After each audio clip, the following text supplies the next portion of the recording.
Hey, Brian. Hey Jeff, how's it going? How are you? Good. How about you? Pretty good. Got some video this time. I don't know. Nice. I think the last two times I didn't even know I didn't have video. Oh, gotcha. Is that your office?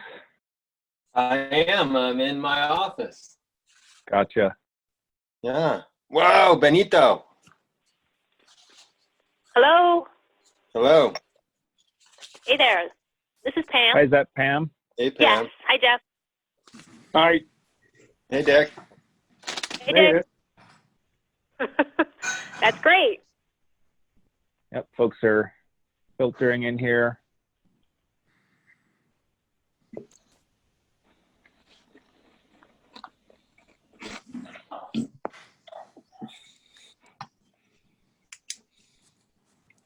Hey, Ken.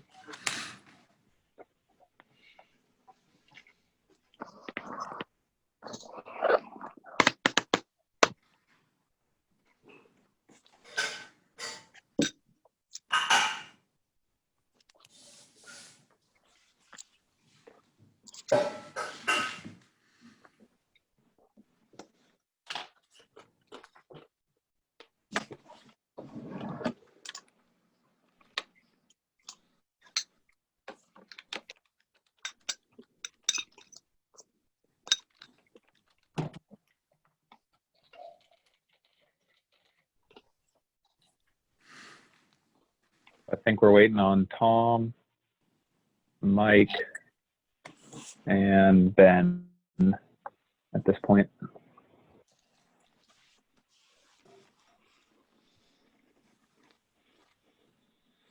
We do have a quorum though, so I'll just give them a couple minutes and assume they'll be late or not there, I guess. But I think we can move forward in a couple minutes here.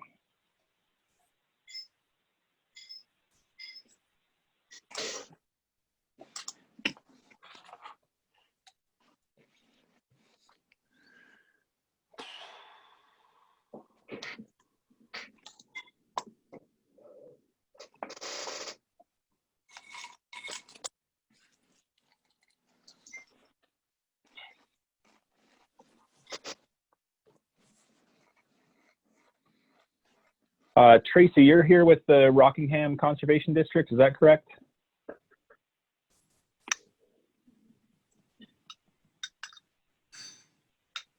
I didn't hear you, but I saw you nod. So Yes, that is correct. Thanks okay, for having great. me. Yeah, absolutely. I was thinking that if it's all right with you, we might just jump to your quick presentation right at the beginning of the meeting, just so we can kind of get that checked off, and so that if you want to jump off the meeting, you're more than welcome to stick around. But if you want to head out before we get to some of the other parts of our agenda, you're welcome to. So is that all right with you? Yeah, give me 1 second. I'm going to see if I can open up a map so at least you can see that. Yeah, no problem. We will go ahead and approve the minutes and everything first, and then we'll just jump to that as kind of our first actual agenda item. Perfect.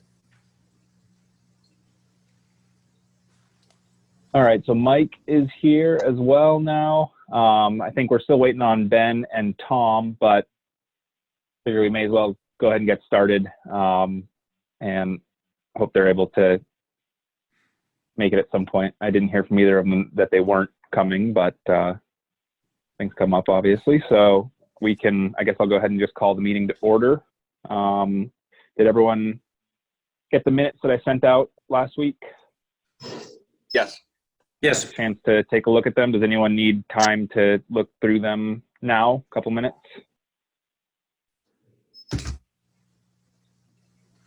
Okay, and Ben is joining now.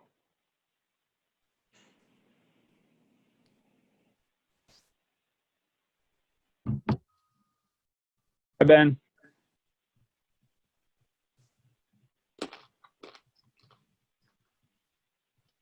So I guess hearing no changes or need to review the minutes further, I'd take a motion to approve the minutes from the last meeting.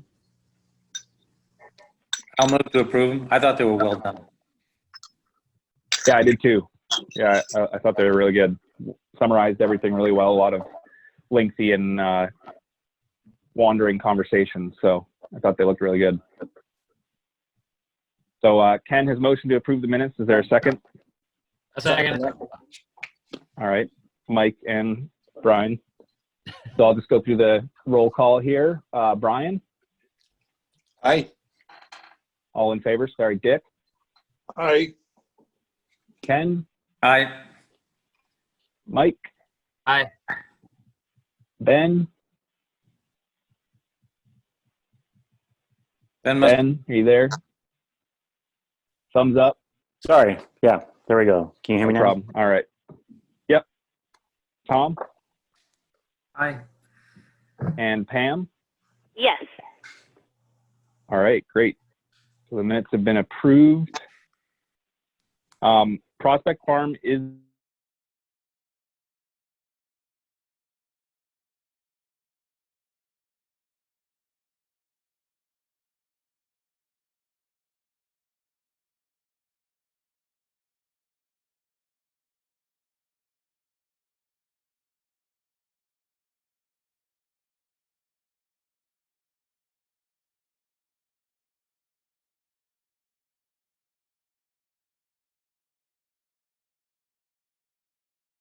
They also have a requirement to complete restoration practices on each and every property that they have an easement on.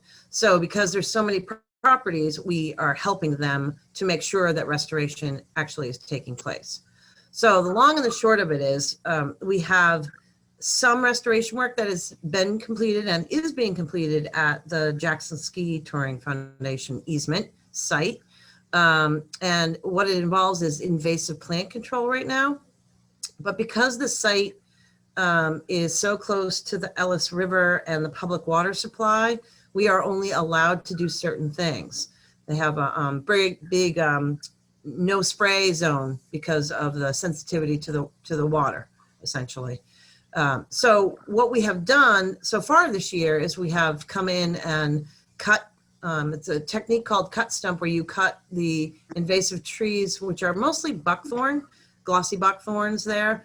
There's probably some bittersweet. There's also a lot of Japanese knotweed, unfortunately, right along the riverbanks on the site. But they're allowing us to cut and treat the buckthorns. And we've also, in some areas, are allowed to do a low volume foliar spray. So we are managing the project, but in this case, we're acting as the contractor because we actually have a licensed pesticide applicator on staff, and we know the site. And it's not, there's not that much to do. Unfortunately, through our special permitting process, which is through the Department of Agriculture, we weren't allowed to spray the Japanese knotweed. As I mentioned, was kind of overhanging. And if you went there now, you'd see how big it is. So we aren't able to control that, but we are able to control the buckthorn. So we are coming one last time this season, and I think we're going to try and come this week, which is why it's timely that I'm here before you. We're hoping to come Thursday and Friday to do some mapping, to see how we did on our last treatment effort. And also we have some very small buckthorn seedlings that we need some help. If you know, we have 1 or 2 volunteers, that's probably all we need. Need some help to just cut the seedlings so we can like dab them with an herbicide so that they don't regrow. We can't spray there, we can't spritz there. And a lot of times with buckthorn seedlings, sometimes you can pull them out if the earth is pretty forgiving. You guys have had a drought, but we've had a really serious drought down here. Sometimes you can't pull them out. And so if you don't get the roots, then they just resprout. So I'm here essentially to ask if there's any members of your commission or you know anyone who might be interested in volunteering on Friday, somewhere between like 10 and 1, to just help us either cut with, we have hand loppers and hand shears, just cut the buckthorn sort of leaves off, these very small buckthorns. We're flagging them all. And then the RCCD staff can come through with the blotter essentially to complete the herbicide treatment. I can show you a map of the entire easement I put it on my screen, do you have to allow me to share it? Jeff? Whoops, I think I was muted, but I think I can do that. Let me remember how to do that real quick. So I have it on my screen, but I think I also have to share. You have to allow, maybe, I don't know. All right, enable the remote control of all. No, that's not it. I swear So I you knew how to can't- do this at one point. You can't see it, right? No. Okay. I feel like, whoa. There you are. I feel like there's a button. Done it before.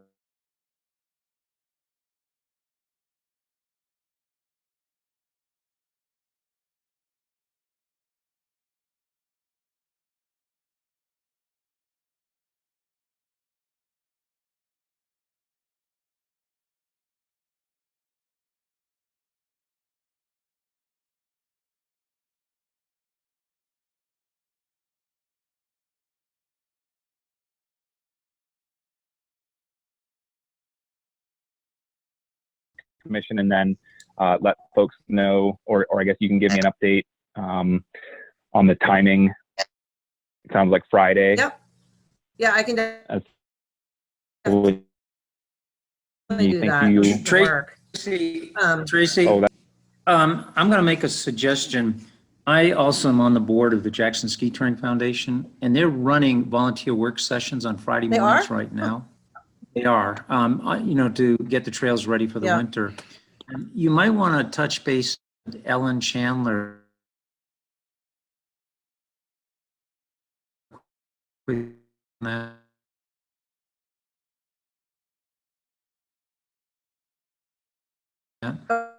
Okay. I did let her know we were coming. She didn't.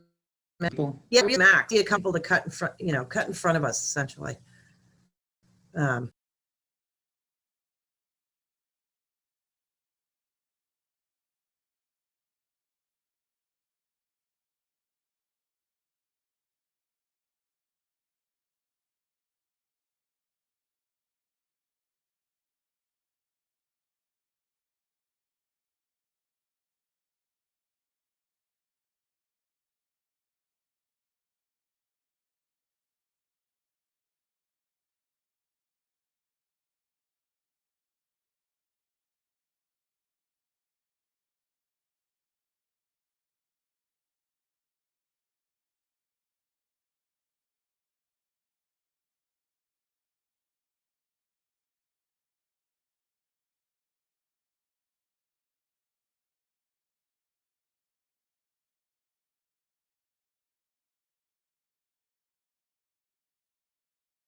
Mapped the glossy buckthorn areas, and then depending on the size of the glossy buckthorn, we would either, and also depending on where it's located on this particular property because of the public water supply, there's a big buffer, so you can't do a lot of things in there. So you can either do a low volume foliar treatment to ones that are generally like 15 feet and lower, and then you really can't do that. And so then we would do a cut stump treatment. So we'd cut at the base and then treat it.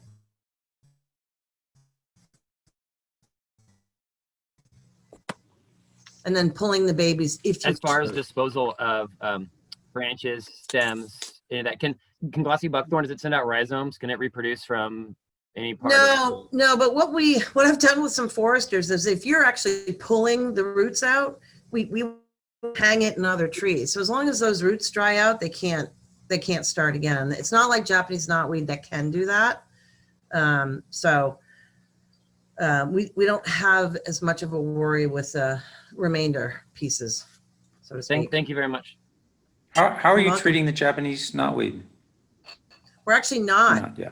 You know, that would be another really great project for maybe some volunteers in the summer months, you know, to actually go in and cut it and remove it. But that you really have to bag up. Yeah. Can't let those little fragments just land in the soil because they just start all over again. No, But we've if got you- lots of it. Yeah, I know. And we've seen it in the spring and then the fall, and then, like the size difference is incredible.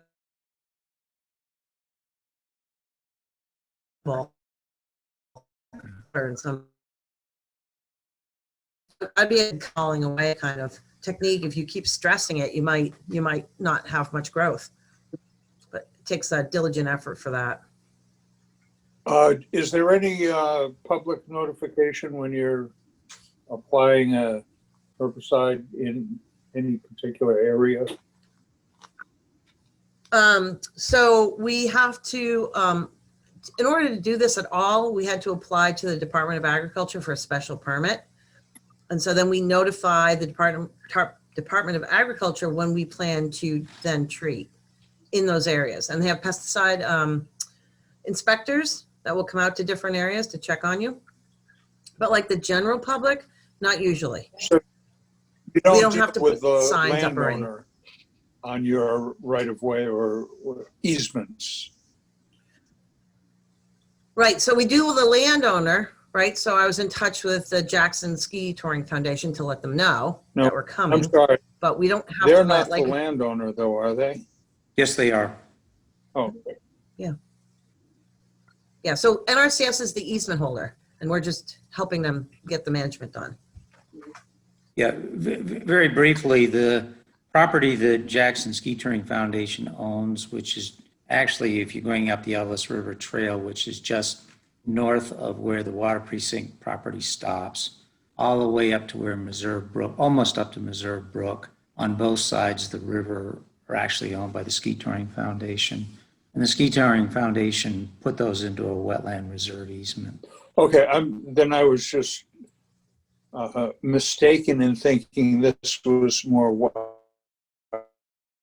widespread. This is along the Ellis. Right.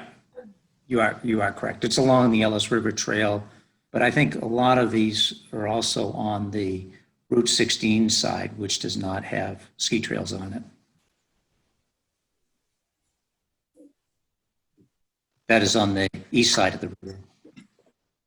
Last message. Okay.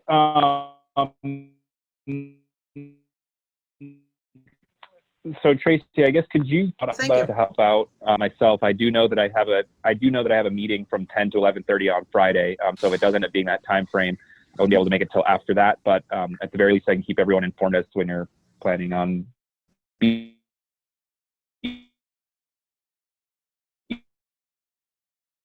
there. Okay. And So what I'll do is I'll email you Ariana's cell phone, and hopefully the connection is okay. I'm on my way, where are you guys located? And let her know, and then she'll show you what's going on. And I'll also reach out to Ellen as well. okay, that sounds good. All right, thank you for having me. Yeah, Thanks, absolutely. Tracy. Thank you, Tracy. Appreciate it. Have a good meeting. All right, so I figured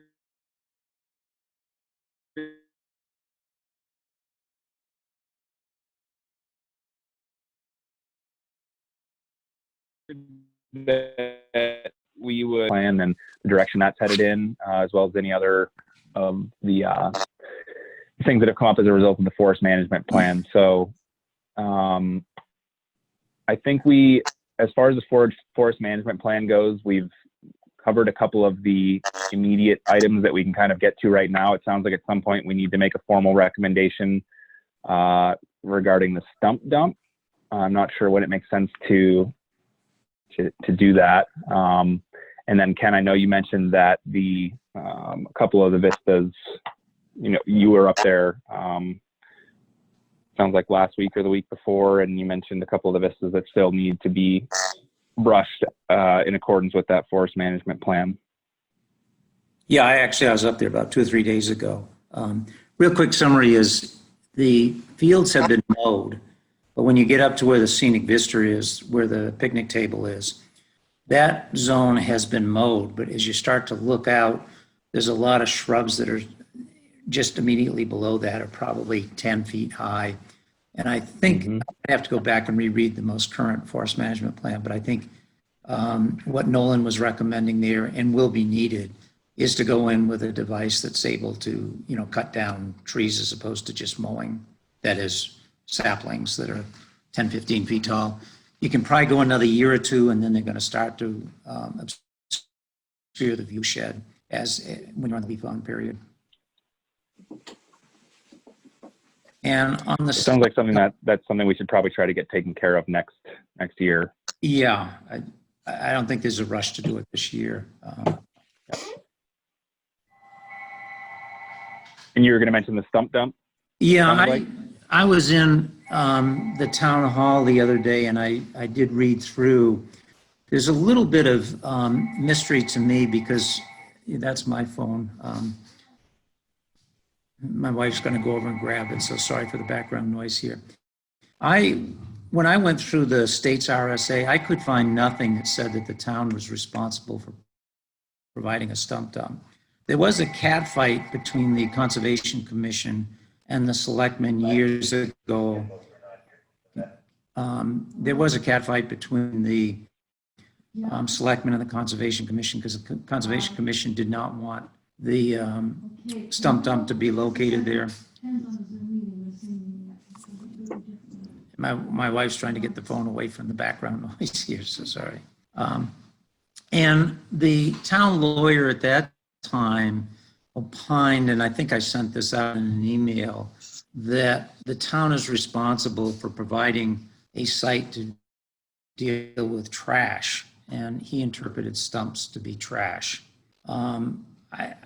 Obviously, and then there was going to be a law, basically a lawyer against a lawyer, a town lawyer against a town lawyer, and in the end, they just agreed, okay, let's put the stump dump up there. So I think it's still an open question on whether that's actually required by an RSA. My read is I don't believe it is, but at that time it happened. And Dick, were you on the board or involved with that at that time? I remember the discussions. I don't remember what my role in it was. I don't think the town is required to provide a stump I dump. didn't think so either, but that's what the lawyer opined at that time. Ken, what year was that? Discussion? I have to go back. It was probably 19. I do have the records. I'd have to fiddle through, but I think it was probably like in the 1990s, somewhere around there. But it's really a question of whether stumps, the town is required to deal with garbage. That's in the RSA. Whether a stump, and then it also gets into an interpretation of the will that was left in the way they received the property. What the Conservation Commission was arguing at that time is this was given as a recreation, but they were also pointing out in the will that only good forestry could happen in dealing with stumps is part forestry. Now, the reality is those stumps are not coming from good forestry on Prospect Farm. They're coming from development elsewhere. And that's why I don't think that those stumps actually would qualify as good forestry under the Prospect Farm argument. So, but at that time, the town finally agreed, let's not get into a lawyer fight. The selectmen said, put it out there, and that's where it ended up. And I'm not taking a position on who's where. I'm just telling you the history that I did uncover as I was going through some of the files in the town office. Dick, it sounded like in your conversations with some folks who had used it historically that there wasn't really all that much in the way of use of that stump dump going on right now. Is that correct?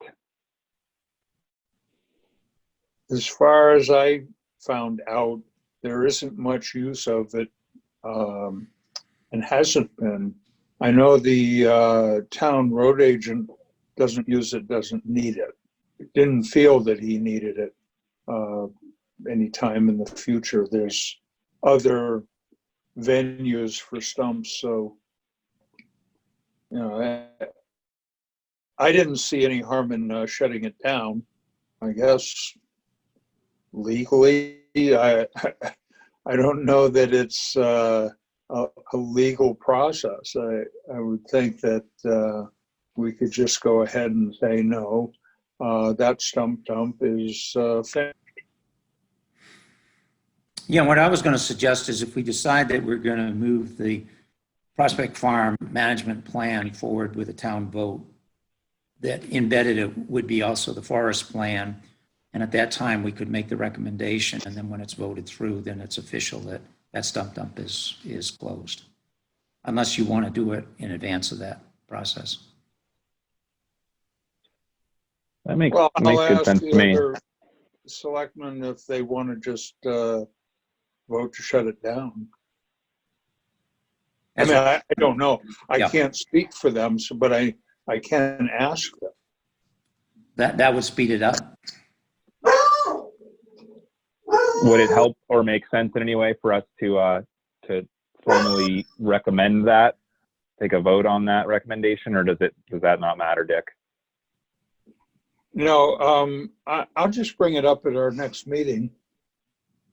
I'll put it on the, excuse me, on the agenda, and we'll discuss it. If it looks like it has to go to a more formal process, then that'll come out then. Right. Sounds good. Thanks, Dick. All right. Why don't we move on to the general management plan draft that Ken put together, and Ken also sent out kind of a set of questions that might help guide our conversation about that draft. I'm trying to pull it up now. Yep, there we go. So I guess first of all, does anyone have any comments they wanted to make on the draft that Ken put together right off the bat? Hopefully everyone had a chance to read through it. Ken, I did have a few comments, more so on some of the content that I can send your way, but I don't know if it's necessary during the meeting here. But did everyone see Ken's questions that he outlined in his email? Yes. Yeah. So I guess why don't we just start with number one, because that is just kind of a general comment on the process and the template that he's put together. Does anyone have any thoughts on what Ken has so far, and or any suggestions for something that can be done differently? I thought it was really good.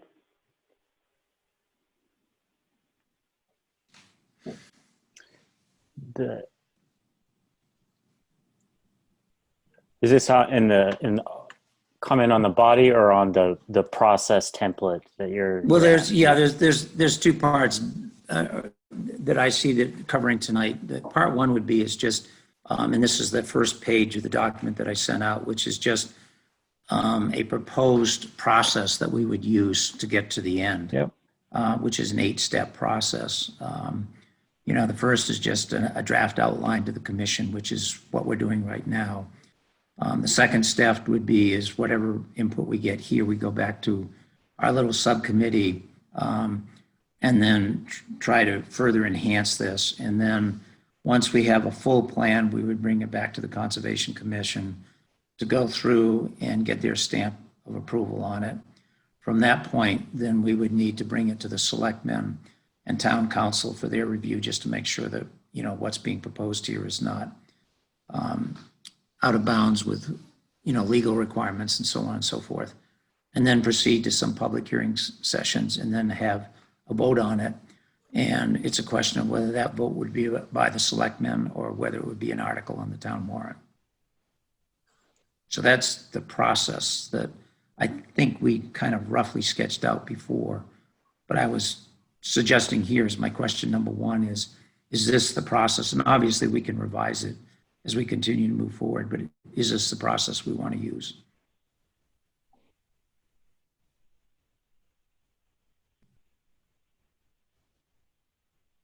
I think that's straightforward enough. Yeah. I agree. And then the second part is I don't know, I like to go back and just ask, you know, when lands, you know, are given and when lands are accepted, just what was the intent at the time? There is a responsibility to maintain the intent for which it was both given and voted in by the town. So the, you know, section 1 of this plan, which is what you have in front of you, is just, you know, why are we developing the stewardship? What are the goals of it? Why is Prospect Farm so special? And also just what are the relevant town master plans, ordinances, articles that already exist? Because in a number of cases, I think that, you know, some of what we might recommend have already been approved, or there may be aspects such as a stump dump out there that was approved that, you know, we turn around and decide that they're outdated and should be put to bed or altered, or whatever the case may be.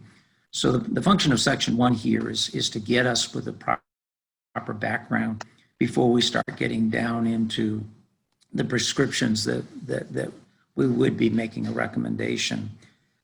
Section 2 also goes through, and I've done some more homework, and I think I sent out sort of a late email on that, but I did do some homework because Prospect Farm in some respects is an island out there.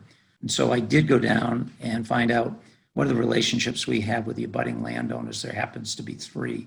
One is Ballantyne, one is Lyons, and one is the White Mountain National Forest. So I do try to go through those. Some of that I still need to write in because I didn't get into the town offices till middle of this week and able to flesh those out. But we do have, as a town, we do have some memorandums of agreements and so forth with the White Mountain National Forest about roads and parking lots and so on and so forth. And I would also note that the Ballantyne property, which abuts and is sort of the gateway onto Prospect Farm, that has recently been posted. I don't know if any of you have been up there recently. He's essentially posted his lands as no hunting as a wildlife refuge. He does have the roads and trails that are normally used as posted for pedestrian recreation uses only, but no ATV, no motorized. And I think that's important because when we get around to making recommendations about ATVs and snowmobiling and so on, for asking, you know, the question is, if we okay it, but a lot of the use is spilling out onto abutting landowners, what's their policy?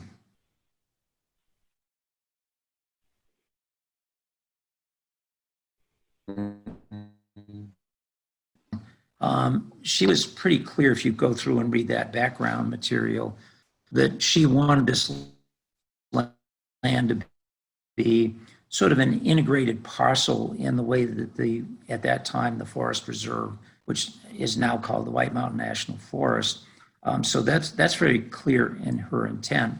And for that, I went and I did touch bases with Joe Gill from the White Mountain National Forest, and he sent me what the management areas are.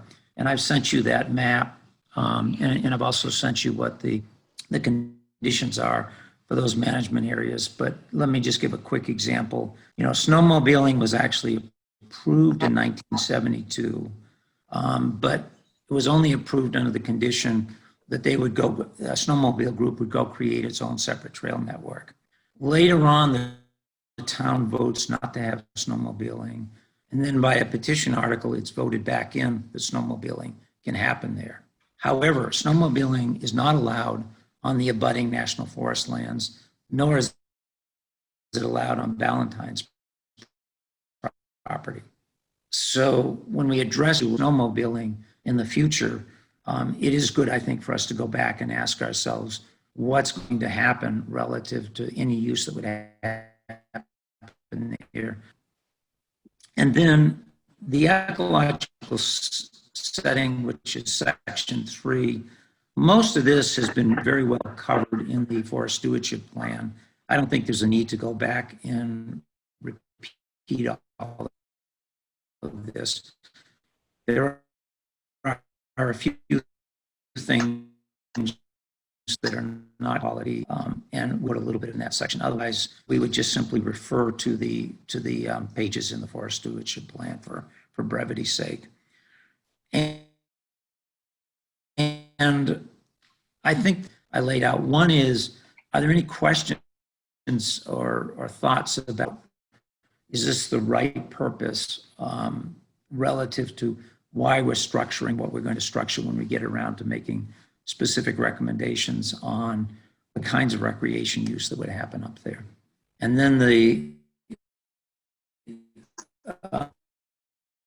and I think those recommendations, that is going to be your section 5. But then the second question would be is on the section 5, which is making recommendations for snowmobiling, ATV, etc. When we make recommendations for those, I think it would be good to get the full committee to sort of weigh in on each question. Would be, is this the right, are these the right items for section 5? And if so, what's missing or what should be subtracted out? So the two questions for tonight would be, on the background, are we in agreement so that when we get around to getting to section 5, we know why we're making the kinds of recommendations we are? And then the second question, as I mentioned a few minutes ago, would be, is this the right list in section 5? When I was looking at it, I had a thought about that section 5, and I don't really know how to word this. And maybe this is already inherent in the document itself, but I had been thinking, do we need to leave some kind of space for future recreational activities that we don't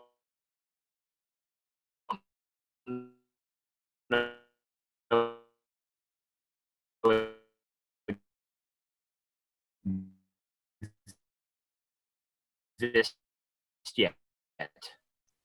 Eventually,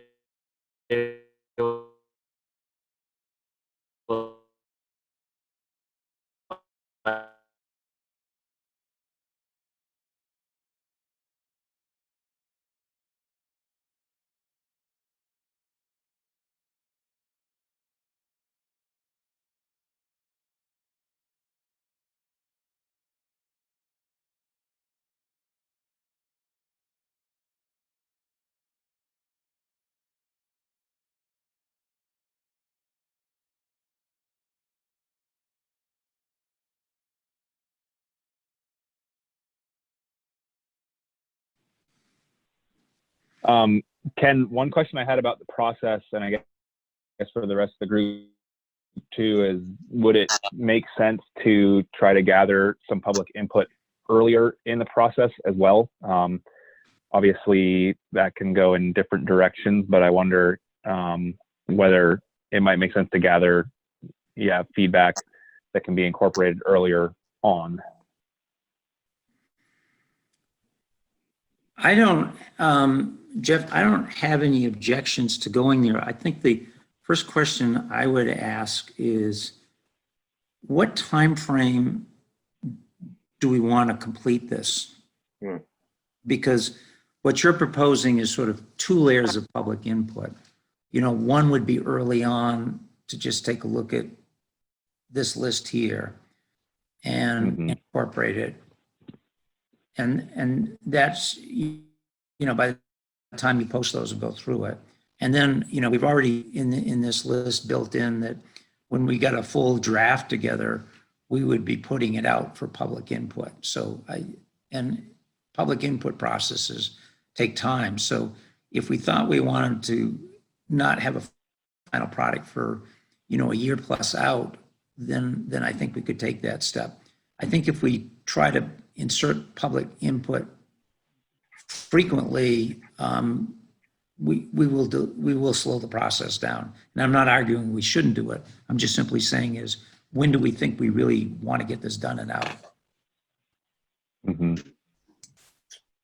Yeah, I mean, I could see the sooner sooner being better, given that there are some issues that have come up at other town properties, that it might make sense to have a clear set of guidelines for this one in place as soon as possible. I guess my thought is less in the format of kind of a public hearing and more, I guess, similar to what the Jackson Falls Committee put out, just kind of a brief survey asking what people would want to see on a list like that. At the same time, I think that the public hearing sessions that you propose would probably be sufficient. I just thought it might be helpful for those of you that are drafting it early on to have that information. But if not, and if the goal is to get this done by the spring to be voted on as part of the town meeting, then I'm on board with that. Because that's a pretty aggressive schedule already. Right. Because if it's going to be, and Dick, I don't know what your thoughts are. Do you think it's better to propose this as an article in the town, or to present it to the selectmen to have the selectmen approve it? Well, I think that's where the process of including the town would be important. I don't think Prospect Farm is being abused. I don't think that it's the same as, say, Jack's particular rush to get this done. I don't say not, but it's a long-term plan too. It's not, for the next year or two. It's for many years to come. Right. So I think that taking your time and including, I'm just thinking, somebody like George Howard, who lives up that way, would be very interested in having some input. A number of people that care about it would like to have some say, or at least, in creating the document. I think it'd be important to have some public input early on during the creation process. So, those are my thoughts on it, that I don't think you have to rush into it. Yes, all these projects, you have to push ahead or they don't get done. And I admire the work that you have done, or that just bogs it down. But as I said, it's a long-term, forestry is a long-term commitment. So, take your time, do a good job, and, I think there are plenty of people that would have something to say. We can do that. But if we're going to do that, since the Jackson Falls Committee is going to be hitting people with a questionnaire pretty soon, then we may want to hold off to let the questionnaire go. I mean, if you hit people with too many questionnaires, you tend to get a pretty poor response, or you'll only get it from a few very vocal people, which is not representative always of what the whole town may want to do or not do. Right. Right. You get it from the people that have the most to say or are really concerned. So we'll see. I'm not sure. Yeah.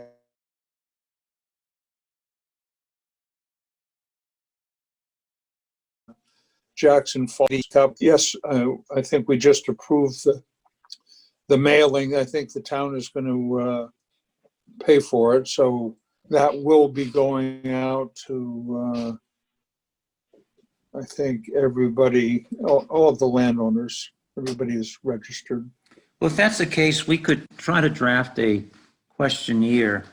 But then, this sort of goes to question 2, is if we're going to query the town, the way that the Jackson Falls Committee is doing it is they're sending a letter out, which to all registered town folks, if I understand it correctly, which has a cost to it because you've got you just put it out on the Jackson Yes. E-News. That's totally appropriate. And if that's the case, help me, we could draft up a questionnaire with the idea that we would send it out sometime.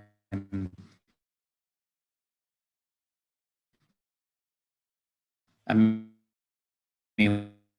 we could bring it on the latter part of November, early December through Jackson E-News. I think that'd be great because, as you said, once the document is created, you're going to have a public hearing about it or public hearings. So your initial inquiry to the public through the e-news, I think will, you'll get some good input. I think that people that pay attention will get a hold of that, and you'll get what input you're going to. So I think that's a great way to go. I'll draft up a questionnaire, circulate it to Mike and Brian around the subcommittee, get their feedback, and then we'll bring it back to this group to take a look at in our November meeting with the idea that we would put it out through Jackson E-News sometime late November, early December.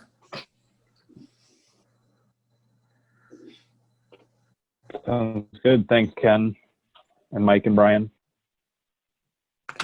Any other thoughts on Ken's questions? Go ahead, Tom. I kind of feel like, Ken, you've hit a lot of the stuff that brought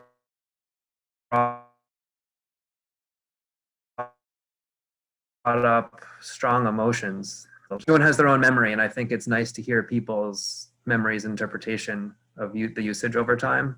It's kind of to Dick's point that people would like to share that. Whether it's down and overlooked in terms of like different recreational uses up there. So I think, this is gonna, I feel like isn't gonna ruffle that many feathers, but it's still gonna get people's comments, which I think is great. No, I think the two that will be, if there's going to be any controversy, it'll probably be on e-bikes, snowmobiling, and ATVs, whatever we decide to recommend. Did you hear that I don't know if it's just the state or the National Forest, I believe, just accepted e-bikes as a and I mean, there's something, e-bikes, and of course, there's different categories of e-bikes. right.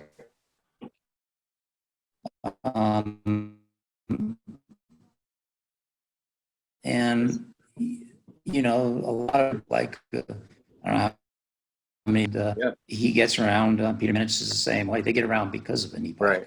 No, I was just surprised to hear that. I believe that they accepted it as what we would call a traditional mountain bike with assist, as it has to do with not having a throttle. So since it doesn't have a throttle, even though it has a motor, it's technically not being considered. Yeah, and some of them actually have the capability of a throttle or not having a throttle. I mean, that's right. Just to read a stat, we discussed how you could turn a e-bike into a throttle version.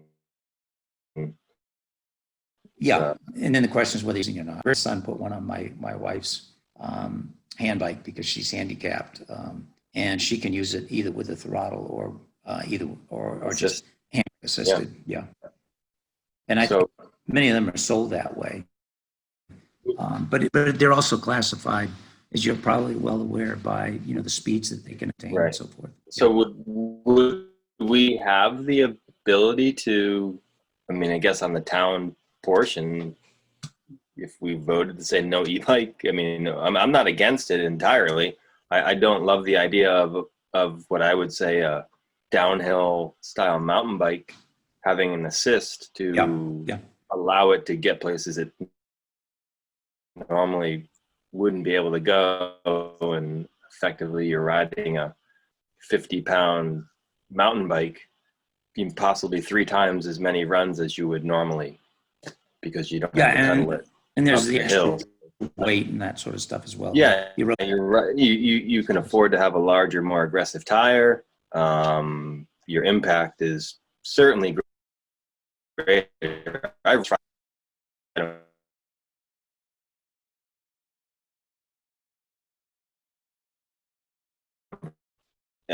My style, getting as efficiently with a small impact, but being on par with a traditional mountain bike, I think, is sort of disappointing to hear. So that's my input. Yeah, and of course, the other thing we have to keep in mind is most of the people that are recreating on Prospect Farm are recreating on Prospect Farm Right. / White Mountain National Forest land. They're not recreating just on Prospect Farm. Yep. About the only group that I see that is just recreating on Prospect Farm are those who are going up to the view shed on the Halls Ledge Trail. Yeah. Right. I mean, I go up there quite frequently, and I mean, the parking lot is, the summer parking lot is full much of the time and overfilled, actually.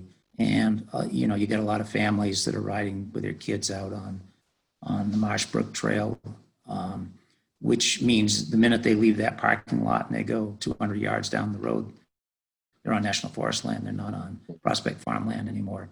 And for those who go up and go out, what we call the Quail Trail, it's the same thing. You're leaving Right. Prospect Farm and jumping over onto National Forest land rather quickly. And I think we want to have a recreation policy that doesn't create a lot of confusion where, whoops, you got to stop here and start doing something different real quick. Mm-hmm.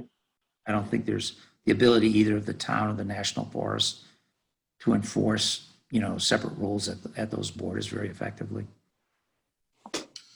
Yep. Yeah, it might be something that's helpful to clarify if that's all national forest land or if that's specific places, or I had heard something about that as well, but And this was the didn't read into controversy. the details. You know, some people are upset with the Jackson Ski Touring Foundation, and we had to point out that, you know, most of the people skiing up there were actually moving on to what Jackson Ski Touring Foundation had to pay a special use permit, because most of the skiing was out the Quail or the Marshbrook Trail. And the majority of those trails are actually on National Forest land.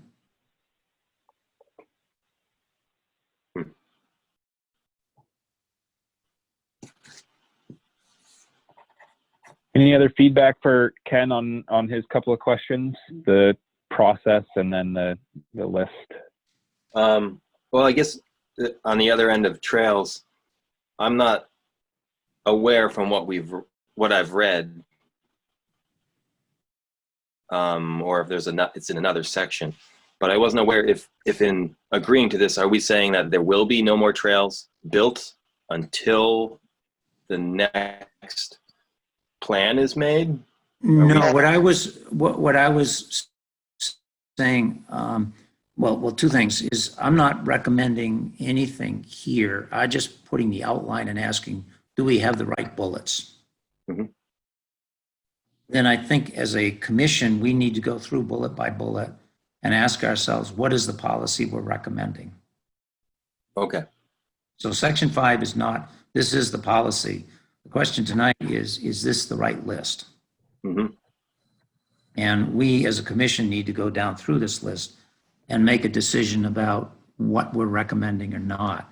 I mean, some of them, for example, like with camping, there already is a ordinance Right. there about no camping.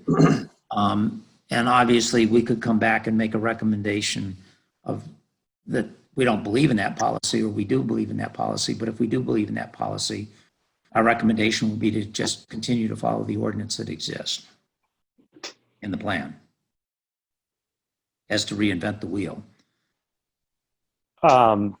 Is there any, well, I guess for the parking and access question, has there been a traffic study there? Because it's very easy to feel overwhelmed in the parking there on a weekend, but I don't recreate at those times, and I'm often the only person in a parking lot, say early on a weekday morning. So do we know when our peak parking, peak usage is? Has that ever been looked at? If you're talking about the winter, there is no parking up there that's provided by the town now. That is all provided by Jackson Ski Touring Foundation on land that is not owned by the town. But in The parking lot that the Ski summer. Touring Foundation uses is on a long-term lease with the Ballantine. You're referring to the town parking lot then? Correct. I mean, there's just in your section 5, category A, you have Yeah. parking access as a bullet point and not expanding town parking. So Yeah, no, all I was putting there is if you think that there's overuse, which is the same thing you can do at the Jackson Falls, is you can use parking as a way. Let me just, because I didn't send you all of the agreements, I do have them now and they would become appendices. But the town had an agreement, has agreements with the National Forest, that the National Forest can develop and use those roads, which is the Marsh Brook Trail, the Quail, and when you go up to the Orchard, where you go out what's now called the Carter Notch Spur Trail. And those roads exist for the White Mountain National Forest to get into some zones which they want to harvest periodically. And there is an agreement between the town and the White Mountain National Forest on the forest was going to construct those things, and then there's a bunch of language about who's responsible for their maintenance over time. The second part that came out of that is the White Mountain National Forest agreed, because the former parking lot for the trailhead access in the summer was actually on Ballantyne's property. And the White Mountain National Forest has been trying to get the parking on their property. What ended up here is that in Prospect Farm, is the White Mountain National Forest agreed to build a 6-car parking lot, which is the one when you go up past Camp Gout, you take the right just before you hit the gate. And so that's a National Forest parking lot for the trails that was built by the National Forest, but it is on the town Prospect Farm property. And that is the only legal parking that exists currently on Prospect Farm, and it is only for summer time. is there limitation on the parking at what would be the snowshoe parking at Mountainside? Is that a winter only parking area? The one that is at Mountainside is actually on land that is owned by this. You're talking the one that's just below Joni White's house? Yeah. Yeah, that is actually on land that was deeded to the Jackson Ski Touring Foundation. And it is plowed and maintained also by the Jackson Ski Touring Foundation. It is not on town property, nor is it maintained by the town. Does it have a summer use restriction? It does not. Okay. And the one that folks use on the Ballantine property, and a number of summer users use that one, it's a little tricky, and Ballantine has never raised the issue, but he has only given Jackson Ski Touring, when you read the easement with the rights that Jackson Ski Touring Foundation has, it's for winter use for snowshoeing and snowmobiling only. Not snowmobiling, excuse me, cross-country skiing. And Jackson Ski Touring Foundation paid to have that constructed, and Ballantine gave a long-term easement, I think it was like a 40-year easement, to the Jackson Ski Touring Foundation. And he's been very interesting. He is posting his land that if you want to go up, like the Marsh Brook Trail, or you want down the Wildcat Valley, he's posted that you can ride your bike and you hike, but you can't use any motorized vehicles for recreation or anything else on those. And I think that's in part because he's up there using that property periodically. He comes up with his camper and stays there. But there is no town land that's provided currently on Prospect Farm. It is all provided through an agreement. And the Jackson Ski Touring Foundation has made an agreement. And I did send everybody a copy of that, which currently is renewed out how people, Jackson residents, can actually ski up there for free. And so there's a bunch of reciprocal things in that agreement between the town and the Jackson Ski Touring Foundation. But those two parking lots that many people think belong to the town are not.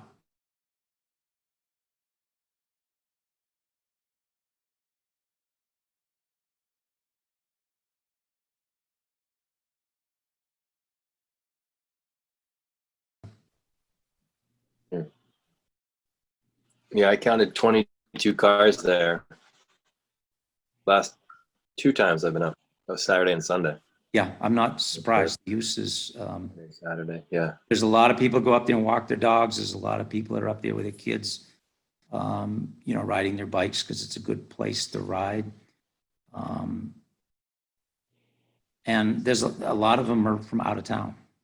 Yeah, the majority.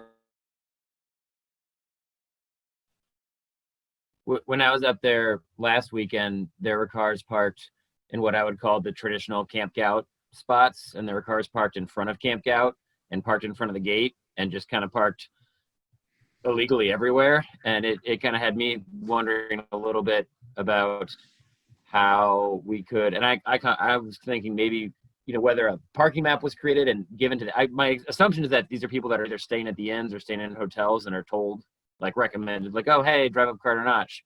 Yeah. But I mean, somehow disseminating that information out so we don't have to have 1,000, no parking signs, and we can make sure we're being good neighbors. I'm sure, Brian, you saw too. There was just lots of people parked all over the place where they probably shouldn't be. And that's also it's not the most heavily used trailheads, but there's a lot of national forest hiking trails that take off from there. Yeah, absolutely. Yeah. I'd say you say. I should point out, I was a little confused, and I still am, but tax records actually sits on Ballantyne's property. Yeah. That's not, where Camp Gout is, that's not actually Prospect Farm property. Yep. When you go up the road, you go and you take the sharp left and you go up and then there's Camp Gout. Mm-hmm. And then you hit the gate if you continue up Wildcat. When you take the right and then you start out toward the summer parking lot, all that land on the right-hand side, both as you're going up the hill and as you go out to where the parking lot is actually part of Ballantyne's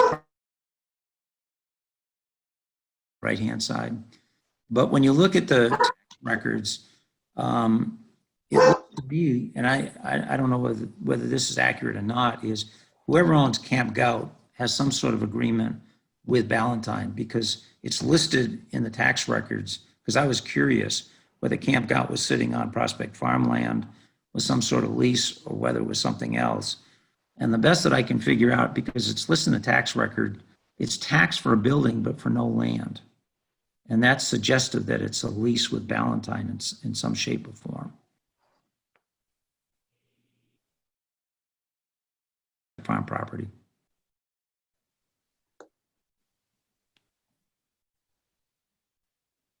Well, they would definitely be one of the first ones to complain about not being able to park. Yeah. Because when they come up, they typically come up in force. But I don't know whether they can complain or whether. Which would be, I don't know if that's worse. I almost feel it wouldn't. I don't know how many of you have spent any time and talked with the Ballantynes, but he knows an enormous amount about the area.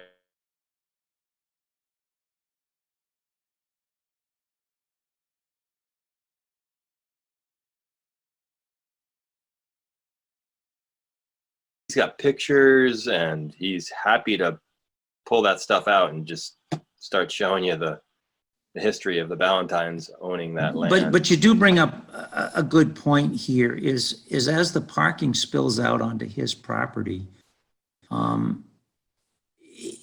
you know, like any lander, he could finally just get fed up with it and say, I agree. I'm shutting all of this down. So I think at some point we do need to come up with a parking policy, and we probably should be working with Ballantyne so that we don't, you know, trigger just, you know, total frustration in the end by the landowner. Well, and the part that I thought about, because I go up there a lot, but oftentimes I ride my bike, so it's, you know, it don't have that impact. But let's just say that you had planned on doing a multi-day trip, and that's where you're starting from. Yeah, You're gonna park. You're not gonna turn around and decide, guess what? We're not going to Carter Notch Hut, or we're not doing, you know, going over to hiking towards Shelburne or whatever it is. So it's like, it does get a little bit weird, because you've just driven 7 miles or whatever it is to the end of the line, because that's where you're starting from. And I don't know how to resolve that, but it's a lot different than being, hey, I'm going to the end of Carter Notch Road to walk my dog.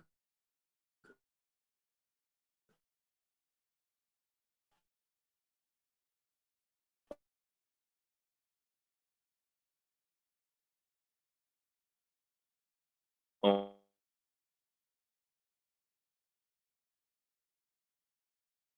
my God.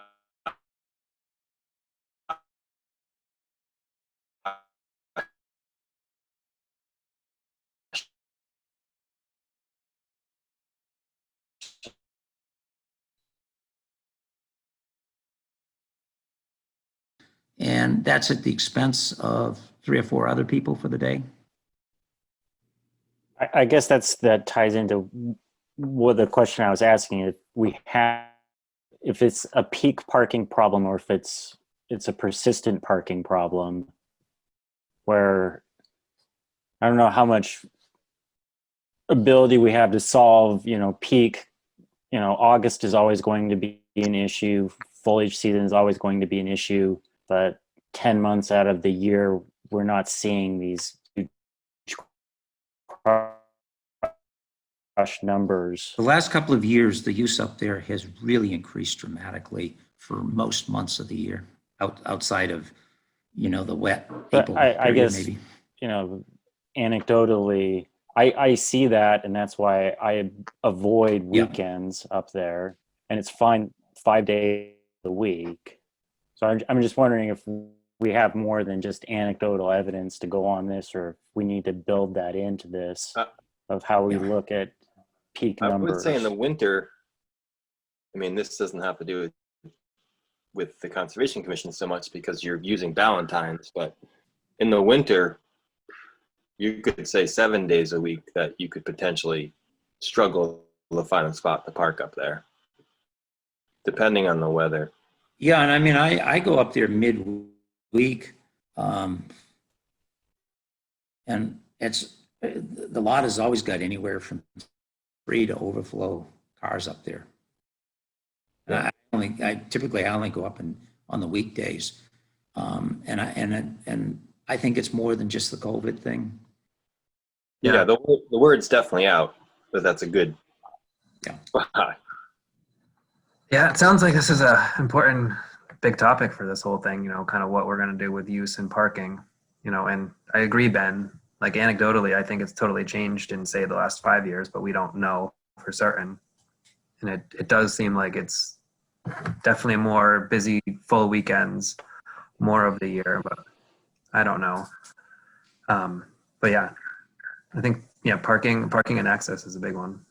Yeah, and I think, you know, the fact that Ballantyne has just posted his property is suggestive that he's grappling, because a lot of people don't know where Prospect Farm is and where Ballantyne's property is. Well, and then the other part that kind of crossed my mind is, let's just say you are the Ballantynes, and in your head you have a picture of what it's been like up at Valentine's property, we're going to call it Prospect, but I think he's just realizing over the last 2 years just how damn busy that road really is. Yeah. So I think the idea of can't be where he put it probably seemed, there'll be some traffic, but I bet he's pretty surprised at just how much in and out traffic there really is.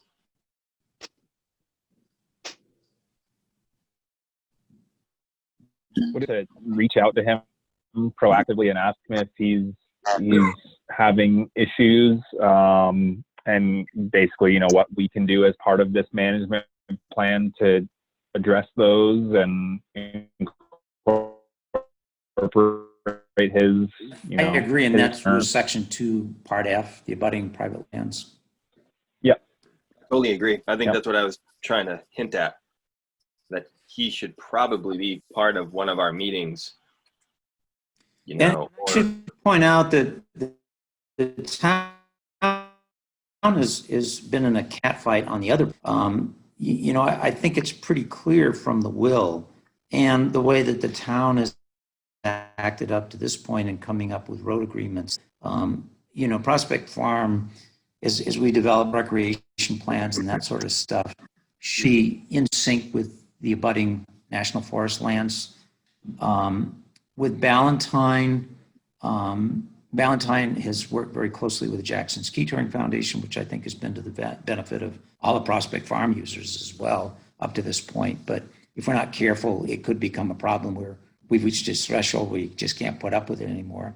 And then with the Lyons property, which is the 100-acre landlocked parcel, the town has been in a catfight with both the prior owner of that property, which was Carter, and then with Lyons, and both who had been selectmen and or in other town positions, but they tried to develop that into hunting cap lots. And and what came out of that was that Lyons and Carter before that were arguing that they had a right of way there, and the town took the position that no, they did not. And by state law, that landlocked property has the right to access their property for logging, but only for logging purposes, which was the expansion of the Orchard Trail, if I understand the history correctly. It's access for agricultural purposes. It doesn't have to be logging, although there's not much farming to be done up there. Right. But that is true. They have the right to create a right of way for their logging needs, but it is not for commercial or residential purposes. And at some point, we might want to consider approaching Lyons. I mean, we do have the money that is set aside for when lands are taken out of current use, which is the 50 or 60,000. You might want to approach Lyons to see whether he wants to get rid of that property, because it's not worth a lot the way it's restricted. No, not much you can do with it. So. Right. And, that would allow for more trails and that sort of stuff with Prospect. But I think that's a premature discussion right now, but I think it's something, the way that property is appraised, because I did look it up, is like 60,000, and the Conservation Commission has 50 or 60,000 in the bank right now in that category, and that money in that category is for that kind of purpose in purchasing properties. And it would be an easy fundraising thing as well, because it would be, yeah. Townspeople would certainly get behind. But I think what we want to do first is to get the stewardship plan in place, and then one of the recommendations could be to approach them to see whether there's any interest, because obviously it's a willing seller, willing buyer basis. And how big is that property, Ken? Pardon me? 100 acres. How big is that property? It's 100 acres. Yeah, it was interesting when I was going through all of the history of Baker. For some reason, they didn't end up buying that 100 acres. And I mean, the history of that land is pretty fascinating because it was originally owned by Pingree, which, you know, owns millions of acres in Maine, the Pingree family.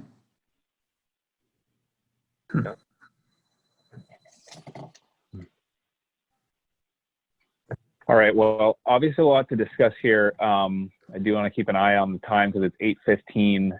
Ken, do you have a suggestion for how we could wrap this conversation up or continue to give you feedback and help you out in moving that process forward?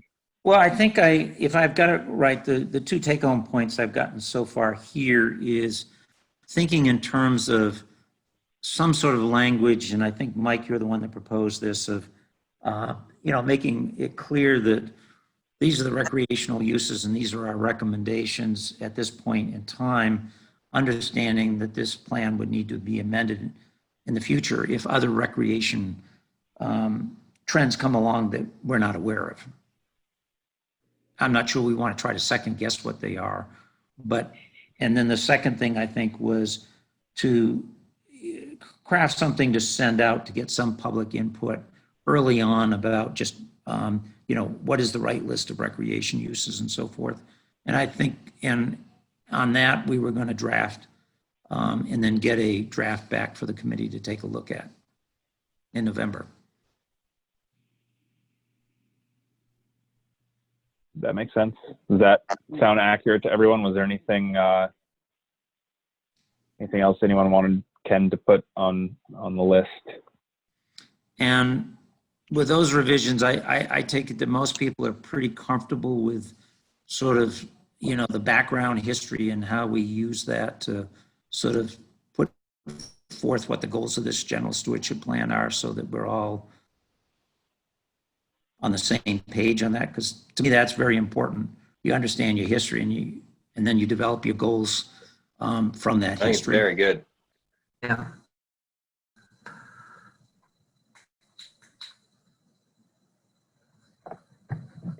All right. Well, thanks for your work on that, Ken, and keep us in the loop on how we can continue to help.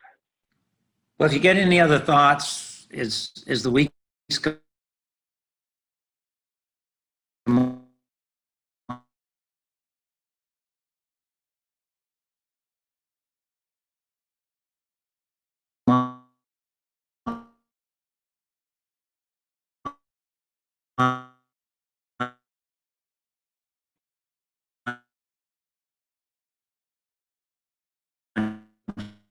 just email them, because Today at 7 or 8 p.m. I don't know if I'm personally going to be able to attend, but I think they sent that email out to the folks who had expressed interest at our last meeting. And so all of you should be in the loop and able to attend if you are able. So that's my update on that. I don't think they've met or done anything of to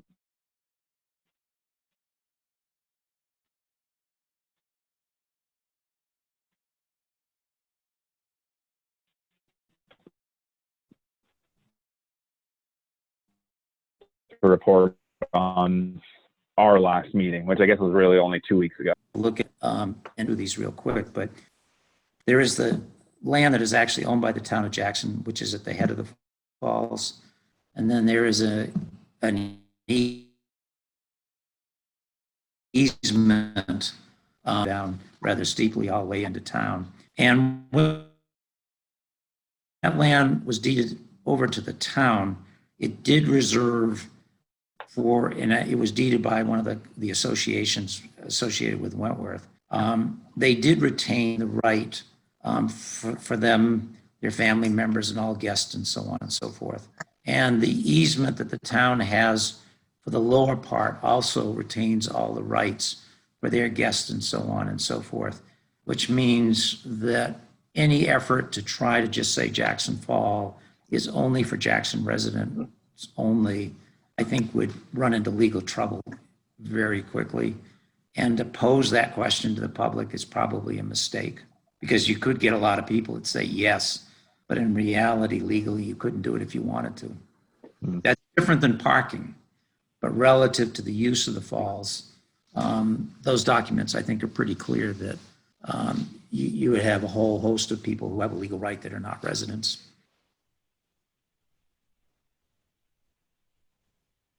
Pam or Tom or Ken, are any of you planning to attend the committee meeting on Wednesday or Thursday? Is it Tuesday or Wednesday or Thursday? I think it's 7th or the 8th, which is Wednesday or Thursday. Okay. So I said I could do Thursday, but I can't do Wednesday.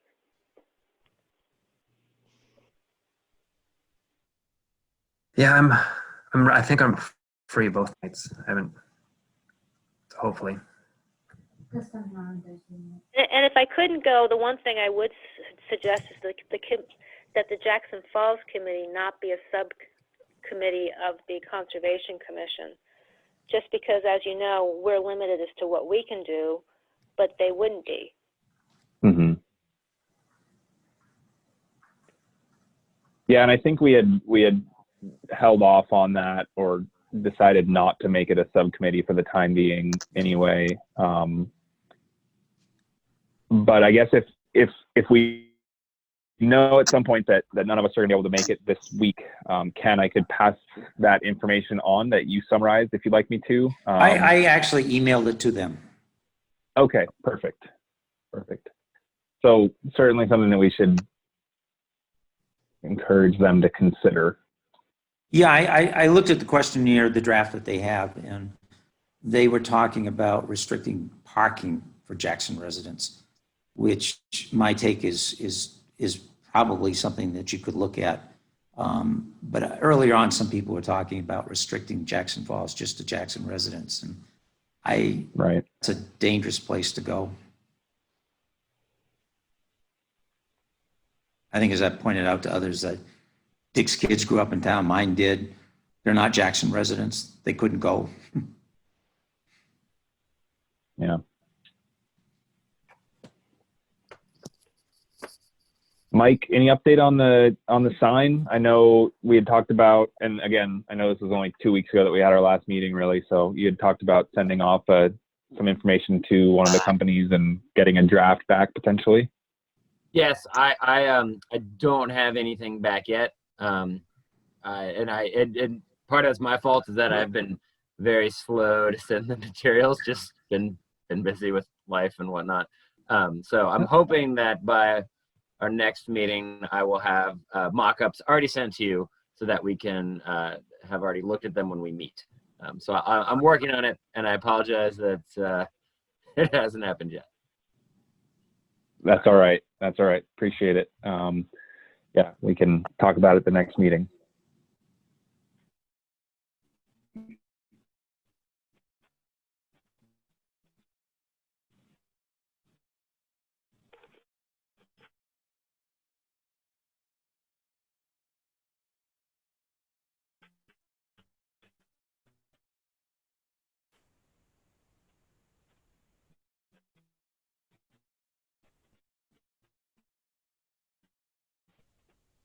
I have a question on Thanks how for they meeting, build unless them. you've had a chance to. Is that what would be potentially going up to the Jackson Falls? Is that? I think that was the idea, and I think Brian, that was me that sent it to you. Mike had just sent around a plan or something, or maybe he just sent it to you. I'm not sure, but I think I had reached out to you asking at one point if you would be interested in doing something like that. I sent out a general mock-up of what I think it's the ATC, the Appalachian Trail Conservancy, uses as just like a guideline. You know, oh hey, here's what some people do, mostly because I think that had spelled out materials and things like that. It was nicely done. It had a full takeoff, a cut sheet. The reason I bring it up is we were asked if we would build 6 for another project, and I would like to, but I had to say no. But I might have somebody who might build those 6. And I just said, well, I think the Jackson Conservation Commission is also looking for one. It wouldn't be this that same style. So the reason I asked was that what was expected, or the one that we were kind of modeling off of is the one that's over on the Mount Surprise intersection now? I don't know if you guys have seen that new one. It's a pretty tasteful kiosk over on Mount Surprise. Was it Nature Conservancy? No, not Nature Conservancy. Is it Upper Saco. Upper Saco. I have seen that. Yeah. So there's no pressure. I was going to try to keep this guy busy if he could commit to the time. And I was like, well, maybe there's 7. So, but I said I'd talk about it at the meeting, and we didn't generate any prices, or we didn't do anything just beyond, it went from 1 to possibly 7 to possibly 1. Just that's kind of how it goes. I could potentially go out there and take a picture of it and email that to everybody, and we could at least see what that style is. I might even have it already. If I get a minute, I'll just write myself a note to look at my phone. Okay.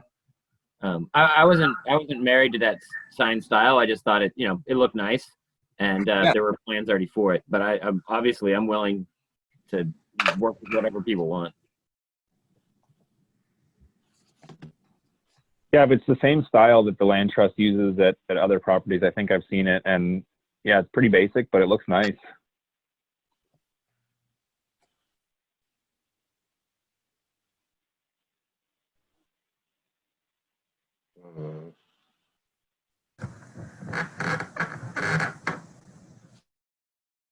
All right, so Brian, maybe it sounds like you can keep us in the loop on that. Not a problem. All right. Are we ready to move on to Gray's Inn? Yeah. Anyone have anything for Gray's Inn? I have a quick thing. I was there the other day, and I specifically just went to see what the mowing looked like and what the poison ivy looked like, and whoever's been back there taking care of it has done a really nice job.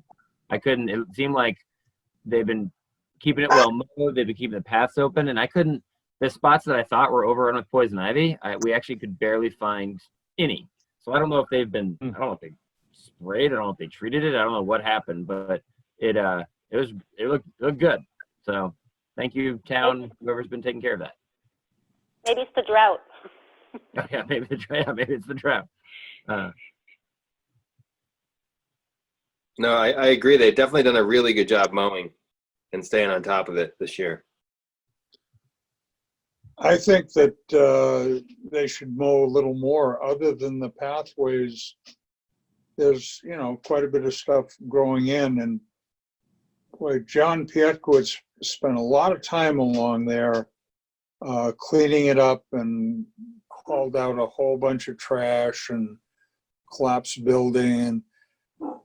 And I understand letting it naturalize, but there's a couple areas that I think they could go off trail a little bit and just create little green spots that aren't going to grow into raspberries and poplar and cherry and all the rest of it. So consider that. I don't know who talks to Pat, or the road agent, about the mowing there, but you might encourage just a little more, just swing off the given trails a little bit and make those green spots.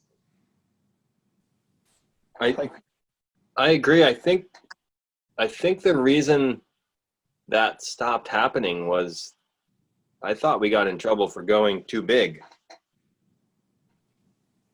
I don't know, because I talked to Pat about it a little, and he was confused as to why he wouldn't be asked to mow a little bit more in there, because so much went into clearing it up when it was originally created, when the dam went out, and so I'm happy to talk to him. I talked to him on the liaison to the highway anyway, so if it's all right with the the commission, I would encourage him, maybe, they might get in there once more this year, but certainly next year they could just swing out a little more and open up some green spaces.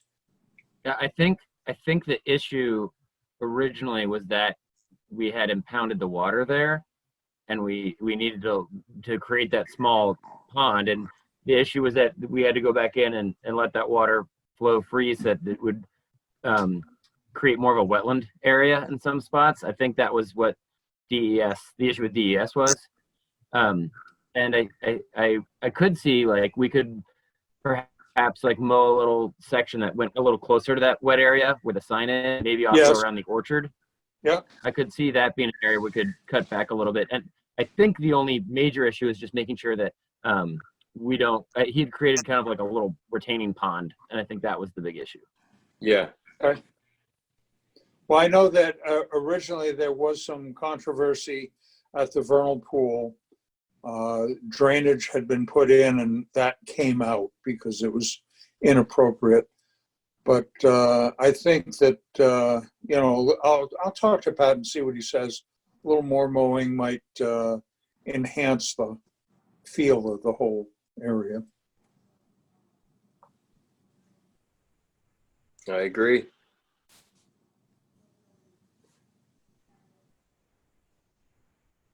Thanks, Dick. Anything else on Gray's Inn? All right, conservation easements, real quick. I did get into the town last week, and Julie helped me get the notification letters packaged up and sent out. So all of the easement owners should be notified at this point. I did receive an email from a member of the Burgess family that I was going to forward on. Alex Burgess let me know that he could be available. Well, I'll just forward that to who monitors the Burgess? Is it Brian? I do. Yeah. Okay. So can I forward that email on to you Sure. for you to coordinate with him? He said he'd be available from the 12th through the 24th of October, excluding Sunday the 18th. So you can find a time in Yeah. there. Property I'm working on abuts his property, actually. So that'd be Sounds good. like that should be easy enough then. Yep. So just for my own knowledge, do we always coordinate going out there at the same time as the landowner, or is it just a kind of a good faith effort, and then if it doesn't happen, then we just go out and monitor either way? You ask permission, and if the landowner can be available, that's wonderful. And if not, you still get permission to go on the land. Okay. So does everyone Or have you the could contact information? Do a drive-by. I was just going to ask Pam, you had looked at the Tilneys in the past. Did you just do that from the road, or did you walk the property?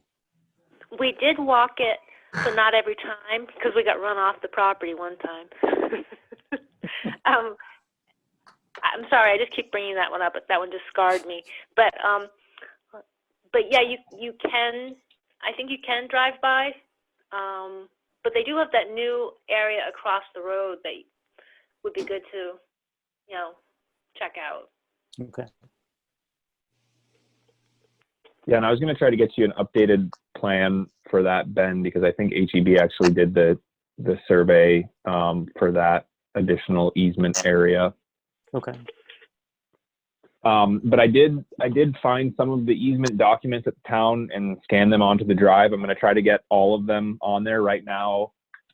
For the time being, I had uploaded Brookside and Tilney, and I saw that Rockwell was already on there.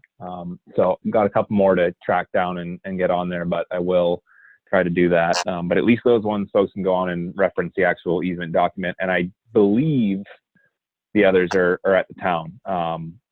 But I just need to get in there and do a little bit more digging. Thanks for doing it, Jeff. Yeah, no problem.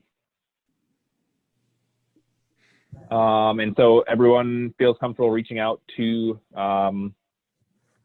the owners of their respective easements to get in touch and figure out a time to go or not, I guess, Yeah. or to drive by.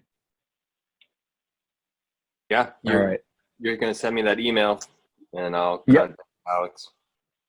And Yeah. Jeff, when did the letters get sent out? Let's see. I went in last Wednesday, so I believe they went out Wednesday afternoon. Great, thank you. Yep.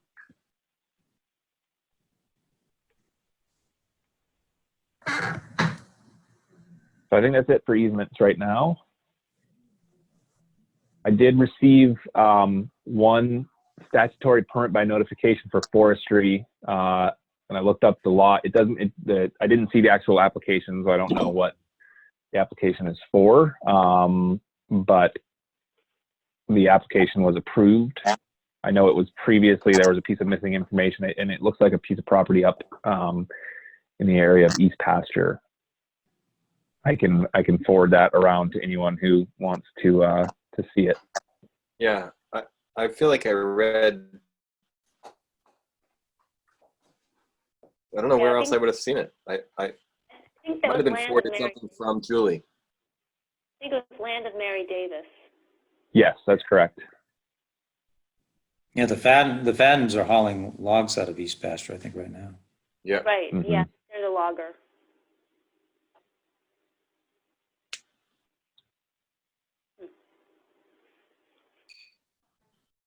All right. I think that's it. We already any other new business?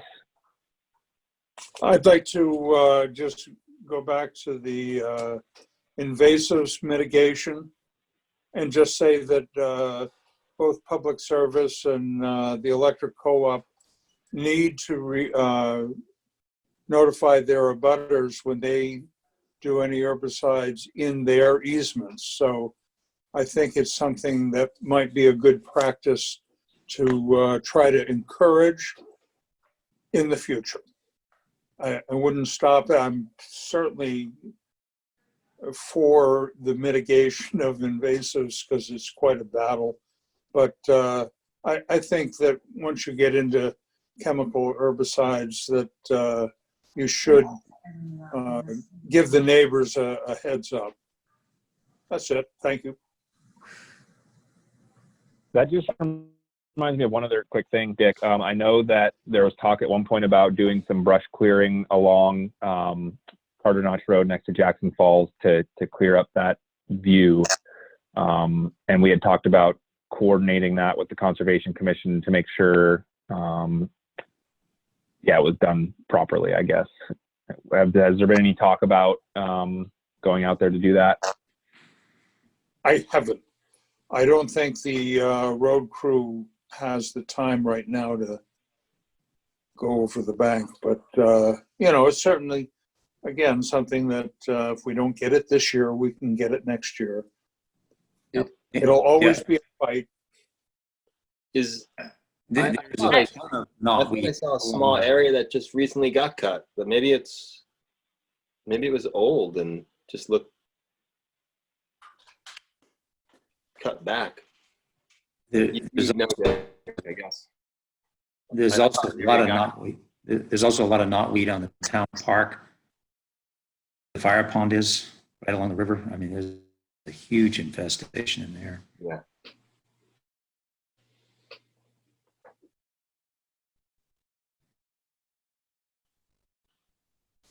And don't go out beyond the gray garage. It's not encouraging back there. No. Anything else about knotweed? At least the bees make good use of it. Yeah.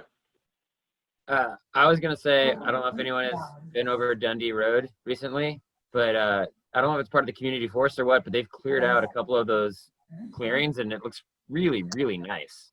I was biking back there the other day, and where that house is, they've like hauled out a bunch of stuff, cleared it up, And then the next clearing down, right where the dirt turns back to pavement, they cleared out that whole section and they brought out like some farming tools in the middle and some nice stone around it. It looks really nice. I don't know who's doing it or why they're doing it, but it looks great.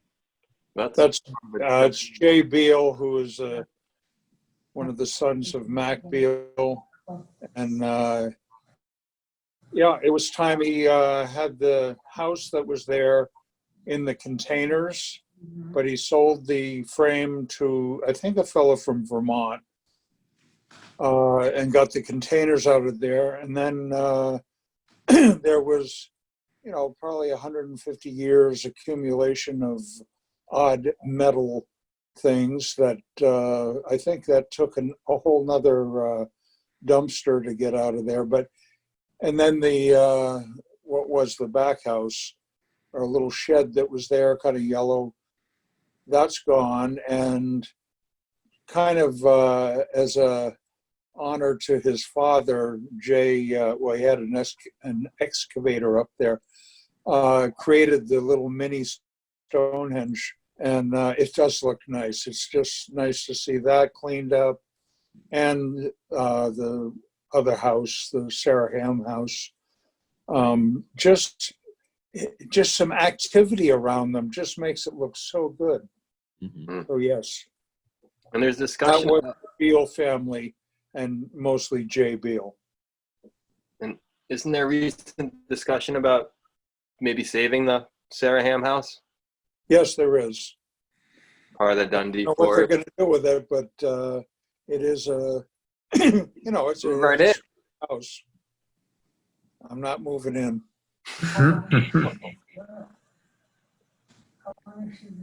And that property is a potential project with Upper Saco Valley Land Trust, if I'm not. Right, that's Yeah, Forest, yeah, on the Dundee Forest. TPL, yeah.